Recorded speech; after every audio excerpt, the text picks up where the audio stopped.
Have you ever wanted to know if someone on the other side of the restaurant or bar is checking you out without having to ask them? If so, today's video is going to be a good one for you. Tyler is not your average door-to-door salesman. He's the leader of a sales group that operates roughly 6 to 8 months of the year. Within that group, he integrates a strong passion for sales with a curiosity for Neuro Linguistic Programming to get the job done. Tyler epitomizes what it means to rise and grind, but also knows when he needs to recharge his batteries. Just a quick note on this video, the Zoom call did not sync up my audio and video at all. Unless you absolutely love the horrible dubbing job of old Godzilla movies, you may just want to listen to this episode rather than watch it. The chat with Tyler was so interesting and packed with tips and tools that I wanted to put it out anyways. So please sit back, relax, and possibly close your eyes and enjoy my chat with Tyler Petitpas.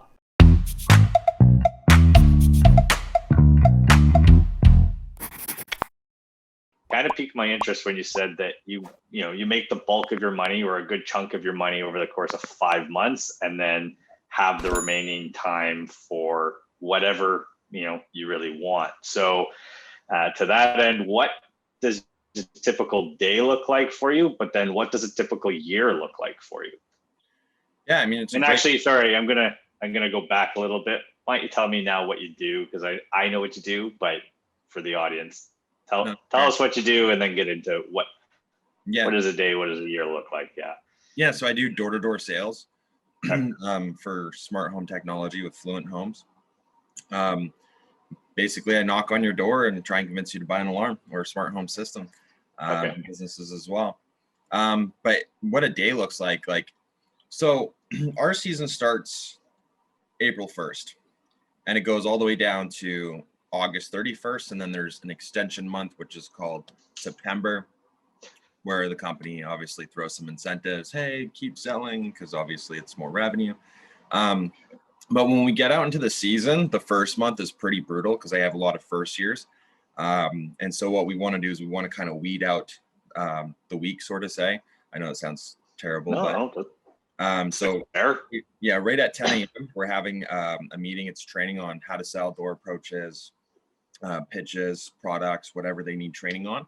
And then they have a 1 hour break, and then 12 p.m. we have correlation, which is basically pumping everybody up, getting them out on the doors. And then I'm super strict about this. Nobody is to be back at our hotel or Airbnbs before 9:30. The reason why is because obviously homeowners, what we call our prime time hours is going to be around 4:30. So 4:30 to 9:30 is going to be the time where you're going to get a hold of a lot of people. Obviously, come past 8 o'clock, people may have kids. Don't go ring the doorbell a bunch of times. Be courteous of people, because you're still trying to win their business, not make them angry coming to the door, right? And sure, of course, yeah. And so, light knocks on the door and stuff like that, and that's how it kind of looks like for the first month. And then after the first month, we weeded out a lot of people, and then I have my core group that I will be focusing on for the remainder of the summer. And then this is when I can usually go back in the gym and have my mornings back. And so I'll get back into my gym routine. We'll still have our 12 p.m. correlation, and then we'll go out on the door. However, the only thing is if we're in a small town, the demographics of people change. So we'll typically have a meeting earlier, around 11, so we can be on the doors earlier, because there'll be more people home in smaller communities during the day. During the off season, I want to make sure I stay in some type of routine. So that's why I like to go to the gym at 5 a.m. Typically, I'll go travel. So like last year, for example, went to Thailand, Germany, Amsterdam, Paris, drove through the States a couple times, which was really cool.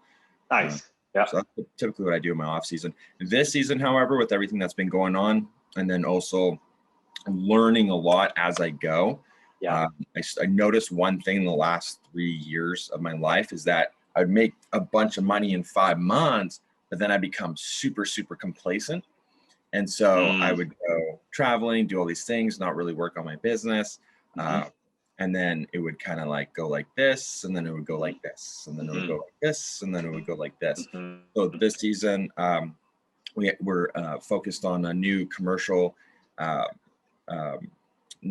products that we're coming out with. So it's going to be 5 a.m.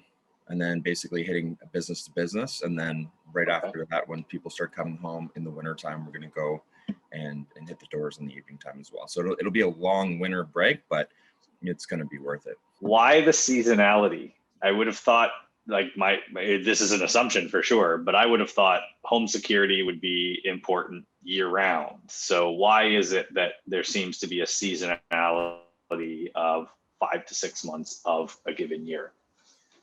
Two major reasons. One, it's really funny when you knock on somebody's door, it's 8:30, 9 o'clock at night, but there's still daylight out and they have no problem that you knocked on the door.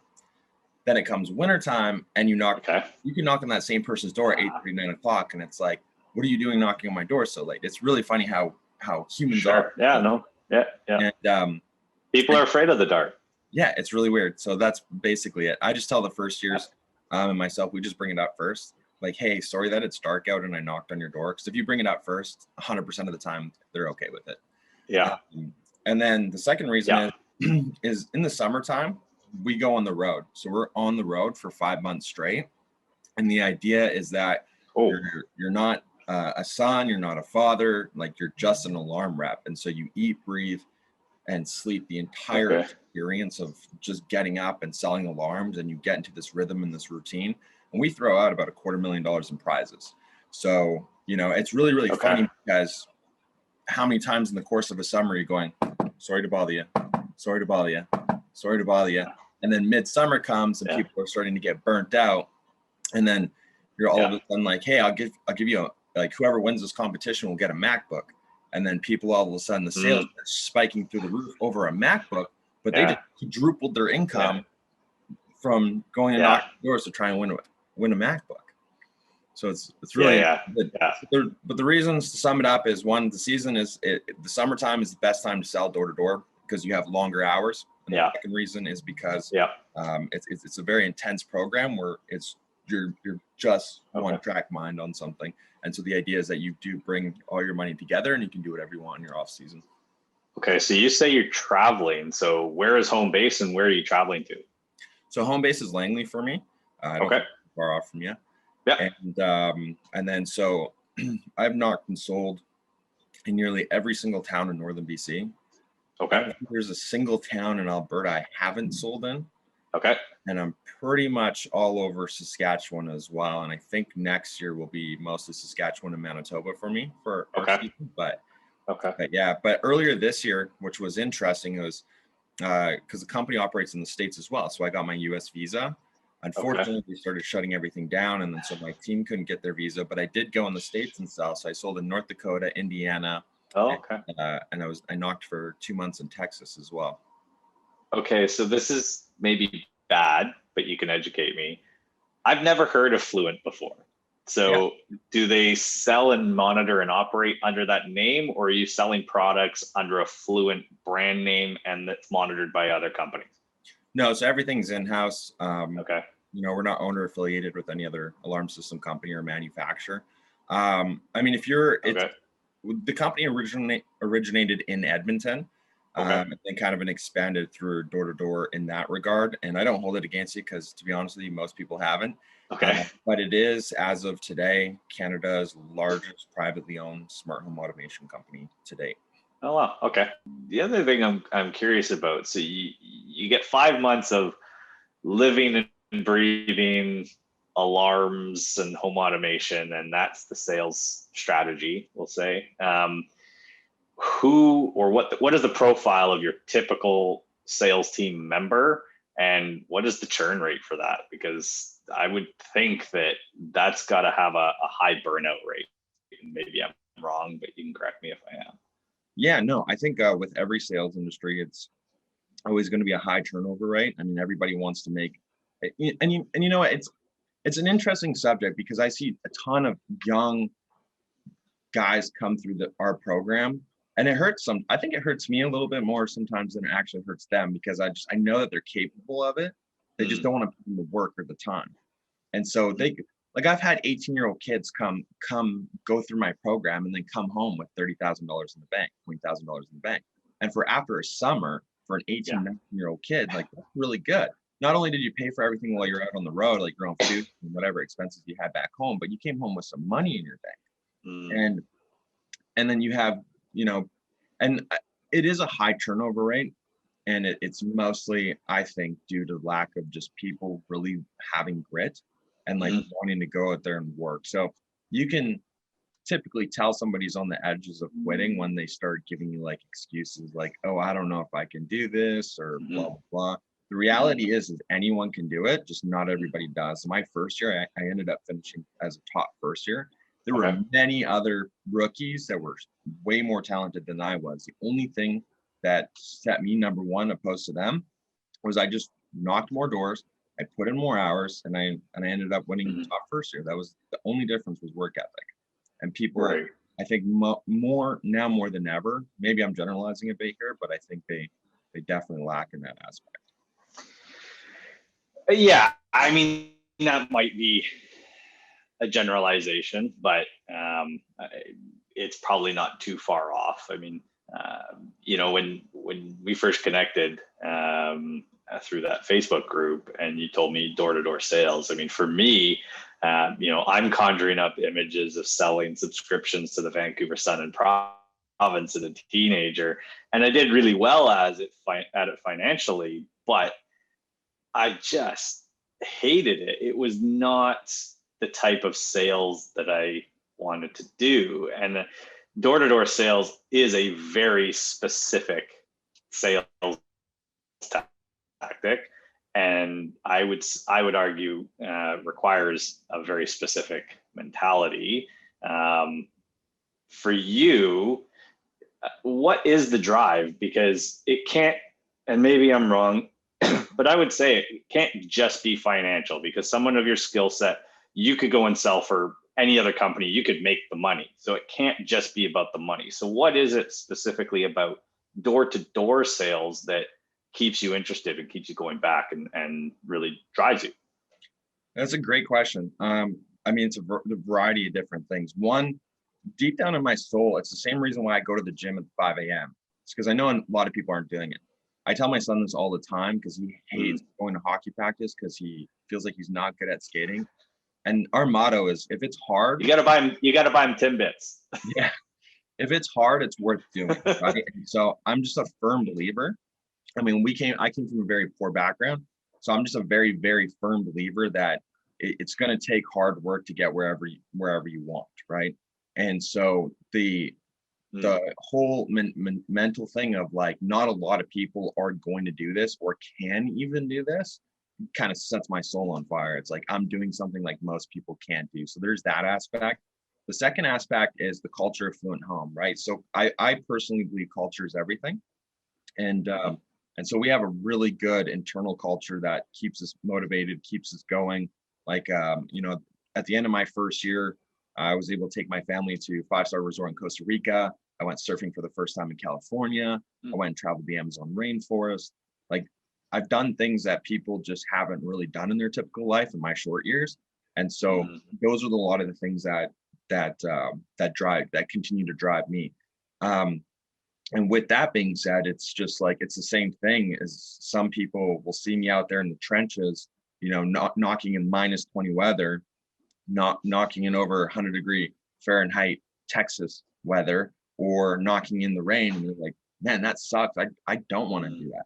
But these are the same people that aren't going to go and drive that nice car or go and have those experiences in their life, right? They're going to, and I'm not saying that they won't, but I'm definitely saying it, the probability is less likely. So it's definitely something internal. And I think the thing I love about it the most too is like, I've never really had anybody be too rude to me on the doors. Like, I've heard stories, but some people are short and they close the door, and it kind of ticks you off if you're having a bad day or whatever. But I always tell even my team this, like, you're just never going to remember the guys that were a-holes to you on the door. Like, you're just not going to remember them. At the end of your season, and you're talking to your friends and family about your experience, you're going to remember that one time you went and had dinner with that person or whatever. Like, in my first year, I remember knocking on a guy's door, and we're sitting at the table, and I could tell he's almost there, but not ready. Like, not fully committed. And I just ask them simply, hey, like, it looks like you really want this, but there's something holding you back. What is it? Right. So I'm trying to get the objection. This guy looks at me and he's just like, I'll get this done. He's like, I like it. He's like, but I don't have a golfing partner for this afternoon. Will you come?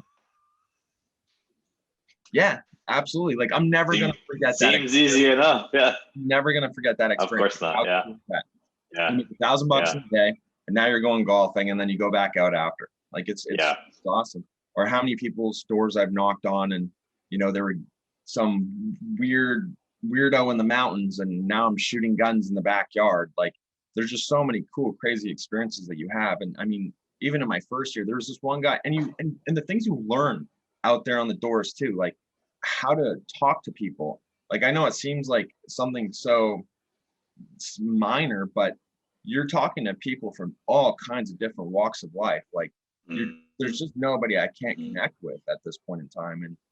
And so even going into my 5th year, like, I'm still learning all the time, but I'm also open to that learning all the time. Right. And so there's so many different driving factors or anything. And then the last thing was, I don't think door-to-door is ever going to be a career for me. I think I'm obviously going to retire from this industry probably within the next 2-3 years max.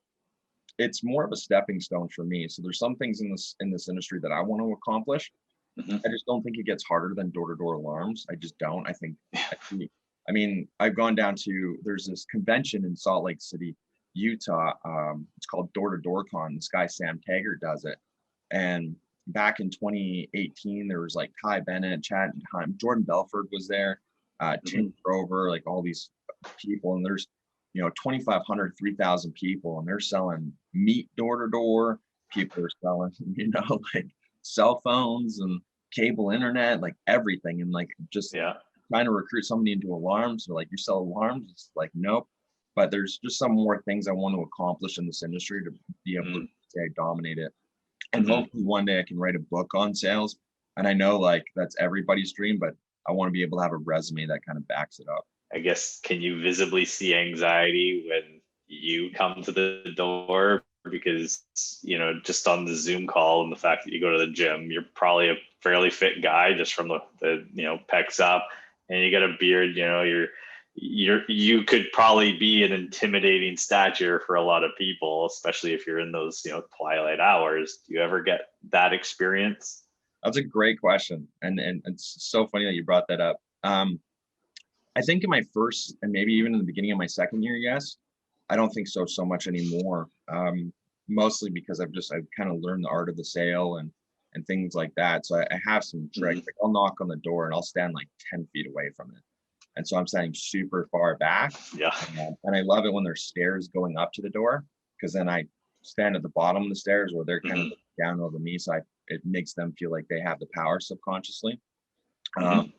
And yeah, I'm 6'3", I'm a big dude, and I understand that, especially like if I'm knocking at 2 o'clock and it's, you know, a single mom at home, like it's going to be a little intimidating, but I'll kind of do something quirky, like, hey, sorry to bother you, or something like that, just to try and come off friendly.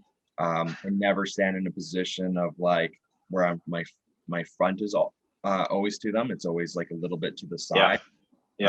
Anything I can do to come off less intimidating. And I always, as soon as I can, put something in their hands, whether it's one of my slicks, flyer, whatever. It's not something that they can keep, but if they put it in their hands, I've gotten their interest, because they're not going to turn around and walk away into the house at this point in time, right? They now have it in their hands. Yeah. And then I'll always try and turn my shoulder into showing them something, so they're kind of come closer to me. And once they come closer to me, then I feel like they feel a little bit safer with me in regards to building that trust in the door. And to go back on your question of like what else drives you, I've had phone calls from people where their house almost burnt down, somebody tried to rob it. People have had floods in the system itself, saved their house from either flood insurance claims or freezing pipes, saved their lives from medical response. So a lot of those things drive me too, because it's like, in my first year, I didn't really know, but then I started getting calls from customers, hey, this product did this for me or whatever. And it's like, wow, that's really cool. Like, thanks for calling me. Like, I didn't know. What would you say is the biggest misconception of you and your business, whether it's from top level or, you know, based on what your involvement in the company is? And this is interesting that you brought it up, because my next venture is going to be real estate, which you're in, right? That's what you do. And Yeah. so Yeah. the biggest misconception is that door-to-door is dead. Like it's a dead industry, and that everything is gone online. That is a major misconception. The second thing is everywhere's been knocked, and so it's too saturated, and everybody's heard the pitch. I've re-knocked myself 3 years in a row. Still found deals. Everything. And so those I would say are the two biggest misconceptions. Okay. And sometimes it is like nobody wants. I mean, in my first couple of years, like it was really weird when my friends and family were like, "So what do you do for a living?" Well, I knock on doors, and then people are like, "Ew," and it's kind of, yeah, I get it, right? But a lot of the time it is really just putting the ego to a side and going and doing it right now. Sure. My friends and family don't travel as much as I do. I don't think I know anybody that travels and does as cool things as I do. You're the team lead, right? You're like, you run a sales team. You're not the owner of the company. I'm not the owner. I run the sales team. Yeah. Right. Okay. So as the team leader, where do you get your coaching from, or who teaches you, right? Like, where do you learn from? Because your team is learning from you, presumably, and then whatever you put in front of them. Where do you get your information? Reading NLP books, Neuro Linguistic Programming, sales, constantly educating myself in the seminars and things like that. But the biggest mentor in my life was probably our regional manager. And he's probably one of the biggest reasons why I stay as well. The guy's a beast. Like, I don't know anybody that works as hard as this guy. Like you put him on a treadmill and he may not be the fastest runner, but he could die before he right. Yeah. He's just insane. He's actually Israeli, and he actually was in special forces, Israeli military or something, because over there it's mandatory that they serve 2 years or something like that. So I think that's where a lot of it comes from for him. But he's definitely my mentor. And then it really is about just educating yourself off the block as well. Okay. You mentioned, I think I heard it correctly, NLP. What is that? I've never heard of it. So it's Neuro Linguistic Programming. It's basically, so some NLP nuts will tell you like it's kind of superior thinking.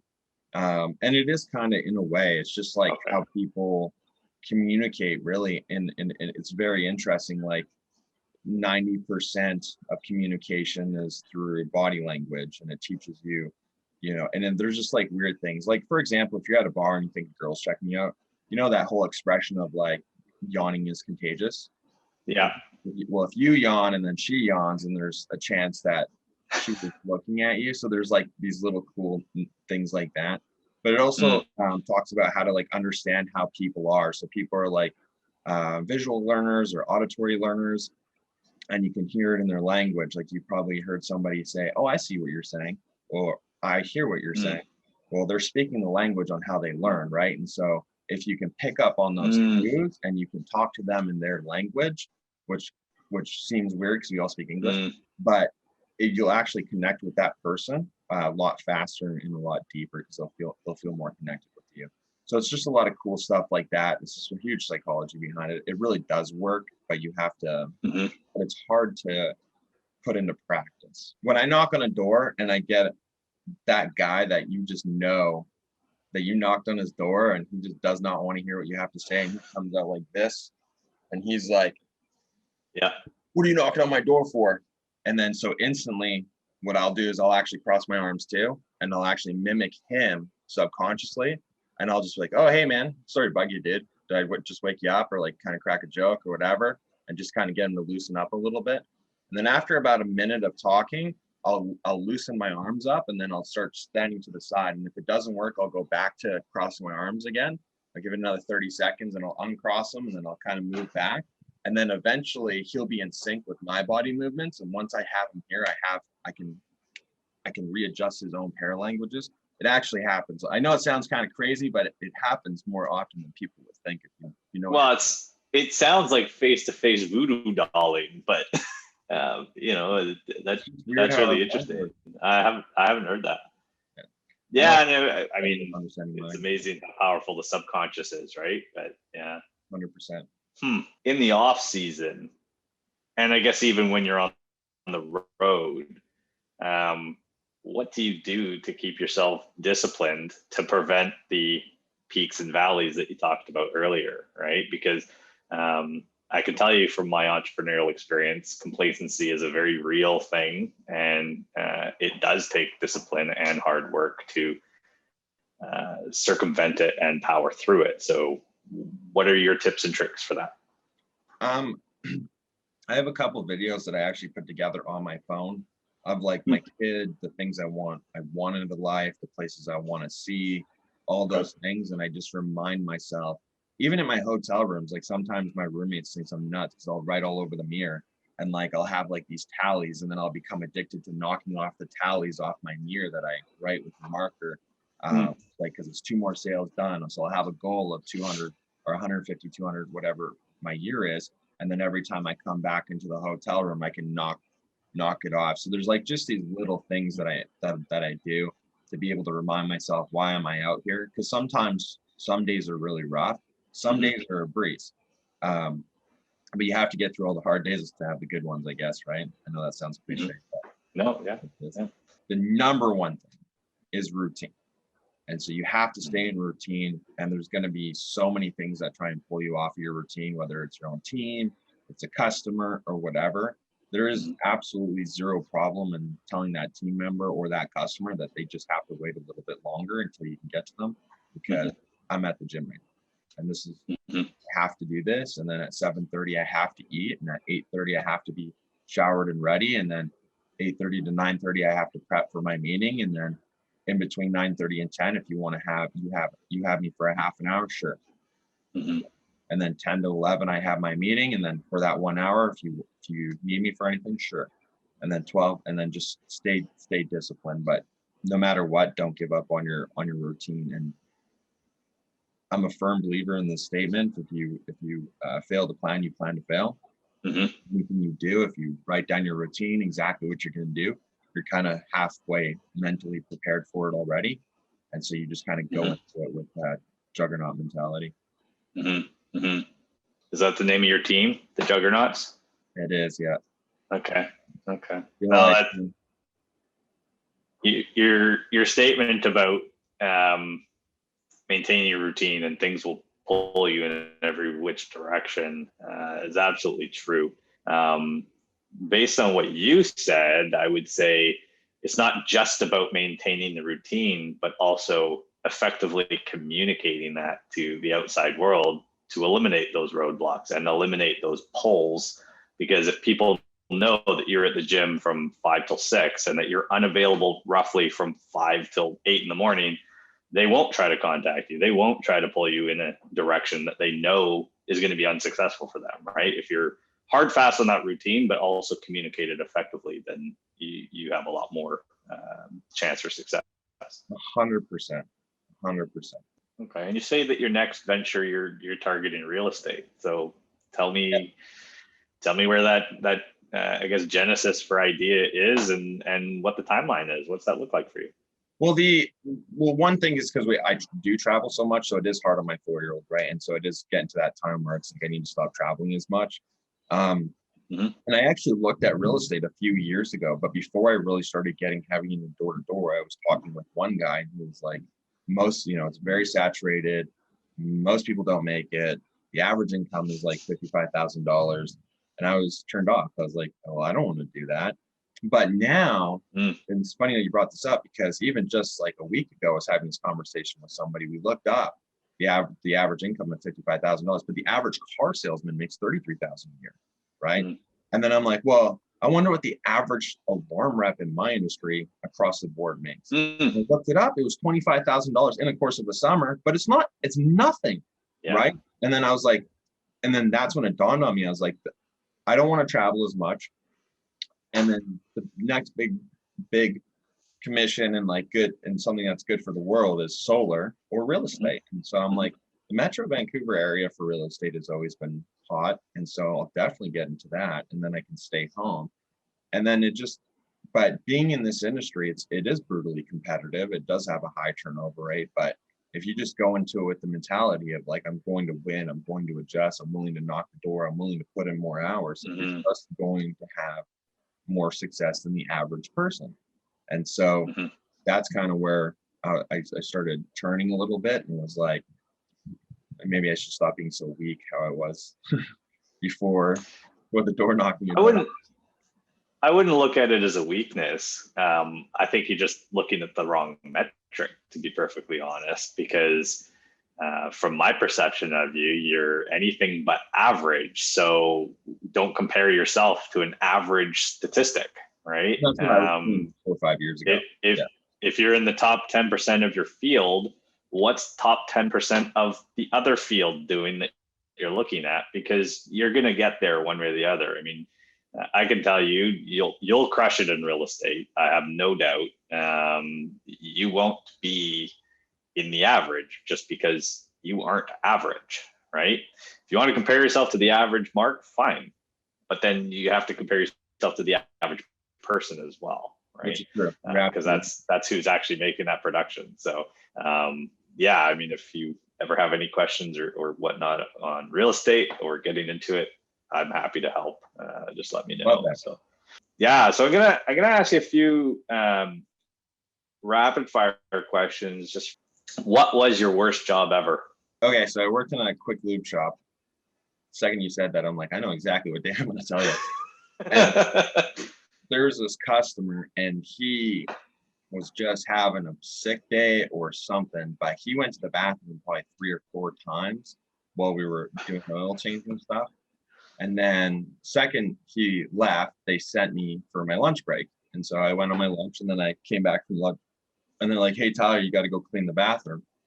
I was like, okay, no problem. So I go in there and I don't know what this guy did, but it was everywhere. Like it was on the sink, it was on the floor. Like this guy just missed the toilet bowl. And I'm talking about a number 2. And because the other would be better, right? I pulled the whole employee card of like, I'm not trained for this. I need biohazard gear. I refuse to work. If you want to fire me today, I will run my kids and go home. And so then an hour, I'm not doing this. Yeah, no matter what. That was my worst.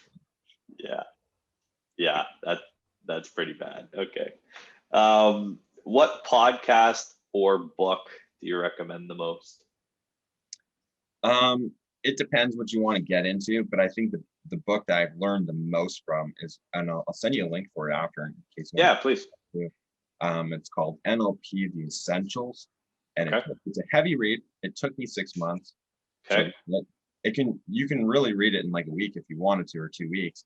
But the way I read it was I would read one chapter, write down what I took from that chapter, go and apply it into the real world. And when I feel like I somewhat mastered it or really could grasp the concept of it, then I'll go back and read chapter 2. But phenomenal book if you just want to learn how to just be a better communicator in every aspect of your life, whether that's your relationship with your coworkers, friends, family, things of that nature. Okay. I'm definitely gonna look it up. You have me intrigued with this NLP stuff. So I could see it applying professionally, but I could see how it applies in just everyday life, right? So. Well, I originally picked up the study because I was like, like what more can I do to like enhance my sales? And then I picked it up and I started learning more about myself than I had ever really known. Like just little things that we say all the time, like we generalize things all the time. And it's actually not good to generalize things all the time. And I never realized how bad it was. And then I, started fixing that in my own life and stuff. And things have gotten a lot better. So instead of being like, you never do the dishes to your spouse, they can be like, it's this isolated, you can stop yourself, like it's this isolated time. It's not always, right? Yeah. Using extreme language like always or never or ever, right? It's damaging for sure. Yeah, that's exactly it. If you could give your 17-year-old self a piece of advice, what would it be? So if I can go back to when I was 17, I would say stop listening to the people that don't have the results that you want out of your life and stop taking advice from them. I see it all the time with people, is like, even when I'm trying to recruit, going out there recruiting and stuff, and I'll sit down at the table with a kid, I want this for my life, I want that, and you just feel the passion from this person, and you're just like, and that's another thing that hypes me up about the job, is feeling passion from our first years. But then all of a sudden, 1 week later, I get a phone call. Yeah, I talked to my mom about it. She said it was stupid and I shouldn't do it. Like, why? Like, does your mom have what you want out of life? If not, I respect the fact that she's your mother, but Right. maybe you should go find the people, even if it's not me, go find the people that have the things out of life that you want. And you know what I mean? Go see how they did it and learn, or, adjust, but don't let people live inside your head. And it's so damaging, and it's just going on in our society all the time. And everybody has an opinion, and it's just like, your opinion's not that good. Just, not everyone, but Well, but opinions are cheap, right? And everybody has one. that's exactly it. But to your point, yeah, I mean, if you want to drive a Ferrari, don't ask the guy that has a Mustang how he got it, right? That's exactly it. 110%. What is your go-to feel-good food? So you're having just a crap day, you come home, what are you ordering? What are you making? I love poutines. Okay. Good cheese. I love seafood too. I love all food. Yeah. But if I could just like eat one thing for the rest of my life, it would be a poutine for sure. Well, that's all the questions that I have for you. For anybody that's watching this, that's in any structure of sales, I think this message is what I'm about to say is going to be so important across the board in any aspect, is because I see it all the time. It's like, people that are just unethical or whatever, right? And one, you give the industry a bad name in sales in general when you do things like that. And I always tell my first years, like, you make a conscious decision on the type of salesperson you want to be. You have to tell a white lie on the door to get a deal. Then you're okay to lie to your friends. You're okay to lie to your family, because the way you do one thing is the way you're going to do everything. Yeah. I always give the example. You got the car salesman, and somebody comes to the lot. They say, hey, I'm in the market for a truck.